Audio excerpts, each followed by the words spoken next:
প্রিয় শিক্ষার্থী ভাই বোনেরা, আশা করি সবাই ভালো আছেন।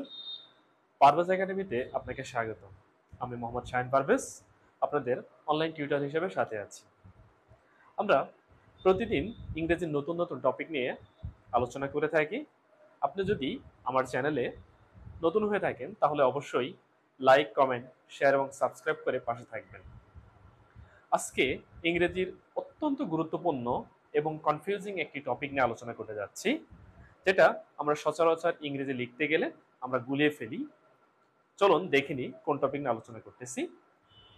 আমরা জেরান্ড ভার্সেস প্রেজেন্ট পার্টিসিপল এই টপিকটা নিয়ে আলোচনা করব। জেরান্ড এবং প্রেজেন্ট পার্টিসিপল। জেরান্ড এবং প্রেজেন্ট পার্টিসিপল নিয়ে কনফিউশন নাই এমন কোনো মানুষ খুঁজে পাওয়া যাবে না। কিন্তু আজকের আমার এই ভিডিওটা দেখার পরে আশা করি জেরান্ড এবং প্রেজেন্ট পার্টিসিপল নিয়ে আর কোনো সংশয় থাকবে না। চলুন ভিডিওটা শুরু করি। আমরা জানি জেরান্ডও ভার্বের সাথে আইএনজি যুক্ত হয়, প্রেজেন্ট পার্টিসিপলও ভার্বের সাথে আইএনজি যুক্ত হয়। জেরান্ড ভার্বের সাথে আইএনজি সর্বদাই ভার্ব এবং নাউনের কাজ করে, এবং এটা মূলত নাউন। জেরান্ডটা মূলত নাউন হবে। জেরান্ড কখন বসবে? যদি ভার্ব প্লাস আইএনজি যুক্ত ওয়ার্ডটা ভার্ব এবং নাউনের কাজ করে, ভার্ব এবং নাউনের কাজ করে, তখন আমরা এই ভার্ব আইএনজি যুক্ত ওয়ার্ডটাকে আমরা বলবো হচ্ছে জেরান্ড। যদি আইএনজি যুক্ত ওয়ার্ডটা ভার্ব এবং নাউনের কাজ করে সেটা জেরান্ড। ভার্ব এবং ভার্ব প্লাস আইএনজি ভার্ব এবং অ্যাডজেক্টিভের কাজ করে, তখন সেটাকে আমরা বলবো প্রেজেন্ট পার্টিসিপল। যদি কোনো আইএনজি যুক্ত ওয়ার্ড ভার্ব এবং অ্যাডজেক্টিভের কাজ করে, তখন আমরা সেটাকে বলবো প্রেজেন্ট পার্টিসিপল। এটা হচ্ছে অ্যাডজেক্টিভের কাজ করে। এই আইএনজি যুক্ত ওয়ার্ডটা অ্যাডজেক্টিভের কাজ করবে, জেরান্ডের আইএনজি যুক্ত ওয়ার্ডটা নাউনের কাজ করবে, প্রেজেন্ট পার্টিসিপল আইএনজি যুক্ত ওয়ার্ডটা অ্যাডজেক্টিভের কাজ করবে। কিন্তু প্রেজেন্ট পার্টিসিপলে যদি ওই আইএনজি যুক্ত ওয়ার্ড ভার্ব এবং অ্যাডজেক্টিভের কাজ করে, তখন সেটাকে আমরা বলবো প্রেজেন্ট পার্টিসিপল। এবং ভার্ব প্লাস আইএনজি যুক্ত ওয়ার্ডটা যদি ভার্ব এবং নাউনের কাজ করে, তখন সেটাকে বলবো আমরা জেরান্ড। অ্যাডজেক্টিভের পরে ভার্ব প্লাস আইএনজি থাকলে জেরান্ড হবে। যদি কোনো অ্যাডজেক্টিভ ওয়ার্ড তারপরে যদি ভার্ব প্লাস আইএনজি থাকে, তাহলে অবশ্যই সেটা জেরান্ড হবে। অ্যাডজেক্টিভের পরে ভার্ব প্লাস আইএনজি যুক্ত ওয়ার্ড থাকলে জেরান্ড। আমরা একটা উদাহরণ দেখি। Football enjoys huge flowing in Bangladesh. Huge, হিউজের পরে দেখেন ফ্লোয়িং রয়েছে, সো এই হিউজের পরে ফ্লোয়িং ওয়ার্ডটা হচ্ছে জেরান্ড। তাহলে আমরা কি শিখলাম? অ্যাডজেক্টিভের পরে যদি আইএনজি যুক্ত ওয়ার্ড থাকে তাহলে হচ্ছে সেটা জেরান্ড, এবং অ্যাডভার্বের পরে যদি ভার্ব প্লাস আইএনজি থাকে তাহলে সেটা প্রেজেন্ট পার্টিসিপল। অ্যাডভার্বের পরে যদি ভার্বের সাথে আইএনজি যুক্ত ওয়ার্ড থাকে তাহলে সেটা প্রেজেন্ট পার্টিসিপল। অ্যাডজেক্টিভ এর পরে আইএনজি যুক্ত ওয়ার্ড থাকলে জেরান্ড, অ্যাডভার্বের পরে আইএনজি যুক্ত ওয়ার্ড থাকলে present participle. Truly speaking, truly speaking একটা এক্সাম্পল দেখলাম।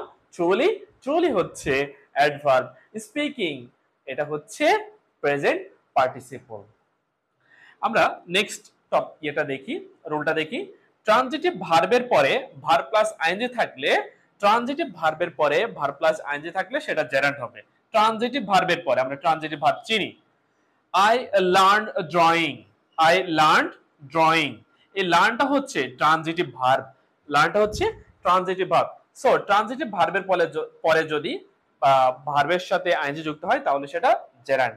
এবং ইন্ট্রানজিটিভ ভার্বের পরে যদি ভার্ব প্লাস আইএনজি থাকে অবশ্যই সেটা আমরা প্রেজেন্ট পার্টিসিপল বলবো। সো দেখি, she went away dancing, she went away dancing. So এই দেখেন ড্যান্সিং এর পরে কোনো অবজেক্ট নাই, তো এখানে আমরা বুঝতে পারছি যে এটা ইন্ট্রানজিটিভ ভার্ব। সো ইন্ট্রানজিটিভ ভার্বের পরে অবশ্যই কি হবে? আইএনজি যুক্ত ওয়ার্ড থাকলে সেটা হবে প্রেজেন্ট পার্টিসিপল। প্রিপজিশনের পরে ভার্ব প্লাস আইএনজি হলে জেরান্ড হবে। প্রিপজিশনের পরে যদি ভার্বের সাথে আইএনজি যুক্ত হয় তাহলে সেটা জেরান্ড হবে প্রিপজিশনের পরে। অবজেক্টের পরে ভার্ব প্লাস আইএনজি হলে, এবং অবজেক্টিভ কেস, অবজেক্টিভ কেস চিনি আমরা, সেটার পরে যদি অবজেক্টিভ কেস কোনগুলো আমরা চিনি। অবজেক্টিভ কেজের পরে এবং অবজেক্টের পরে যদি ভার্বের সাথে আইএনজি যুক্ত হয় তাহলে সেটা প্রেজেন্ট পার্টিসিপল হবে। I found him sleeping, I found him, দেখেন হিমটা হচ্ছে অবজেক্ট, অবজেক্টিভ কেস, এরপরে ভার্বের সাথে যদি আইএনজি যুক্ত থাকে তাহলে সেটা প্রেজেন্ট পার্টিসিপল। এবং প্রিপোজিশনের পরে কোনটা? বাই ওয়ার্কিং হার্ড, বাই একটা preposition, working hard.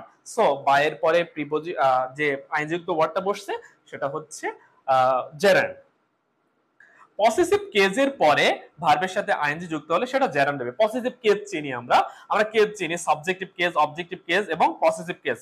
I, me, মাই, মাইটা হচ্ছে পসেসিভ কেজ, শি, হার, হারটা হচ্ছে পসেসিভ কেজ, হি, হিম, হিজটা হচ্ছে পসেসিভ কেজ। সো পসেসিভ কেজের পরে যদি ভার্বের সাথে আইএনজি যুক্ত ওয়ার্ড থাকে তখন সেটা হবে জেরান্ড।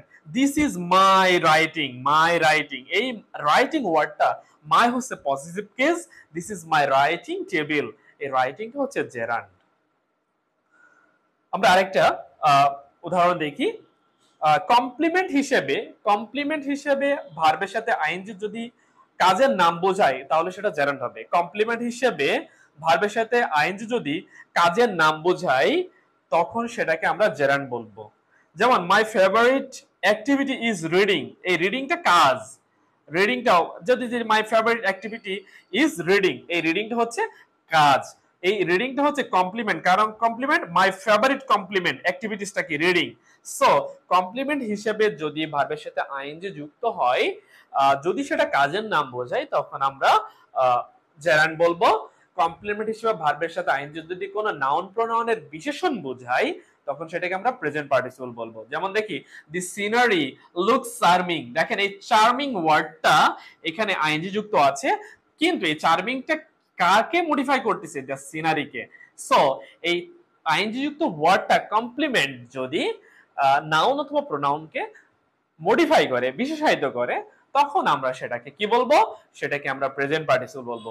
সো আমরা আবার একটু ওভারলুক করি, আমরা আবার সংক্ষেপে দেখে আসি জেরান্ড এবং পার্টিসিপল পার্থক্য। জেরান্ড ভার্ব এবং নাউনের কাজ করে, এটা সর্বদা নাউন। প্রেজেন্ট পার্টিসিপল ভার্ব এবং অ্যাডজেক্টিভ কাজ করে, এটা সর্বদা অ্যাডজেক্টিভ। অ্যাডজেক্টিভের পরে আইএনজি যুক্ত ওয়ার্ড থাকলে সেটা হবে জেরান্ড, অ্যাডভার্বের পরে আইএনজি যুক্ত ওয়ার্ড থাকলে সেটা হবে প্রেজেন্ট পার্টিসিপল। ট্রানজিটিভ ভার্বের পরে ভার্বের সাথে আইএনজি যুক্ত থাকলে সেটা হবে জেরান্ড। ইনট্রানজিটিভ ভার্বের পরে যদি ভার্বের সাথে আইএনজি যুক্ত থাকে সেটা হবে প্রেজেন্ট পার্টিসিপল। প্রিপোজিশনের পরে এবং পসেসিভ কেজের পরে যদি আইএনজি যুক্ত থাকে তবে সেটা হবে হচ্ছে জেরান্ড।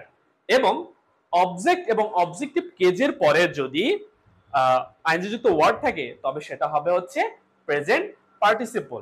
এবং কমপ্লিমেন্ট হিসেবে ভার্বের সাথে আইএনজি যুক্ত ওয়ার্ডটা যদি কাজের নাম বোঝায় তখন সেটা হবে জেরান্ড।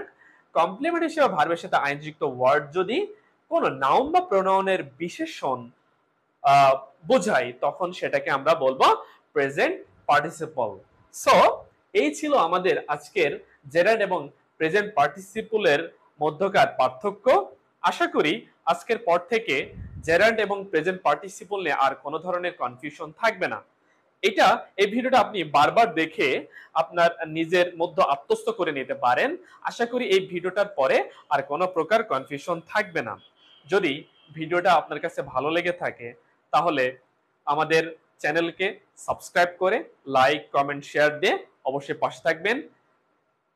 আজকের মতো বিদায়, শুভ রাত্রি।